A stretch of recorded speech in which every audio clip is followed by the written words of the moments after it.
দীর্ঘ 17 বছর দেশে কোনো আইনের শাসন ছিল না, দুর্বৃত্তায়নের একটা মহামারী ছিল।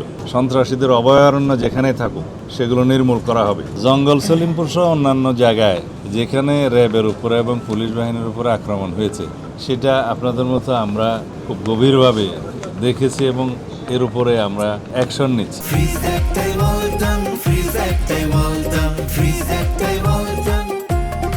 সেটা আপনাদের সামনে যখন দৃশ্যমান হচ্ছে ইতিমধ্যে, তখন আপনারা দেখতে পাবেন। আমরা এটা এই জন্যেই অনুমান করতে পারি, দীর্ঘ 17 বছর দেশে কোনো আইনের শাসন ছিল না, দুর্বৃত্তায়নের একটা মহামারী ছিল।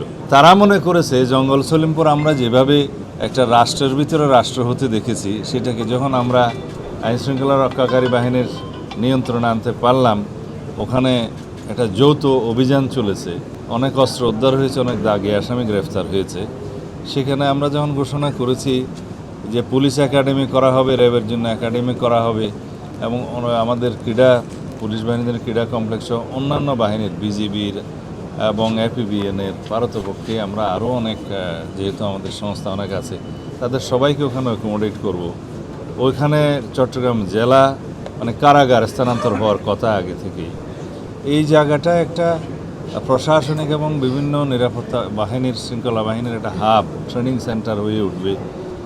সেই জায়গাটায় যাতে সন্ত্রাসীরা তাদের যে আড্ডা ছিল সেটা আবার পুনরায় রাখতে পারে, সেজন্য তাদের চেষ্টা আছে। তবে তারা যে উদ্যত আচরণ করেছে, যে দুঃসাহস দেখিয়েছে, সেটা আমরা খুব কঠোরভাবে নিয়ন্ত্রণ করব আগামী দিনে। আমি এখনই পরিকল্পনা ফাঁস করতে চাই না। ইনশাআল্লাহ দেশে আইনের শাসন প্রতিষ্ঠা হবে, সন্ত্রাসীদের অভয়ারণ্য যেখানে থাকুক সেগুলো নির্মূল করা হবে। আমরা আশা করি আপনারা সবাই সহযোগিতা করবেন এবং সমাজের সর্বস্তরের মানুষ আশা করি আমাদের সেই উদ্যোগকে সমর্থন করবেন এবং সহযোগিতা করবেন। আমরা এই দেশে কোনোভাবেই সন্ত্রাসী, মাদক ব্যবসায়ী এবং চাঁদাবাজি এগুলো কোনো স্থান দেব না। এই ব্যাপারে আমরা জিরো টলারেন্সে আছি।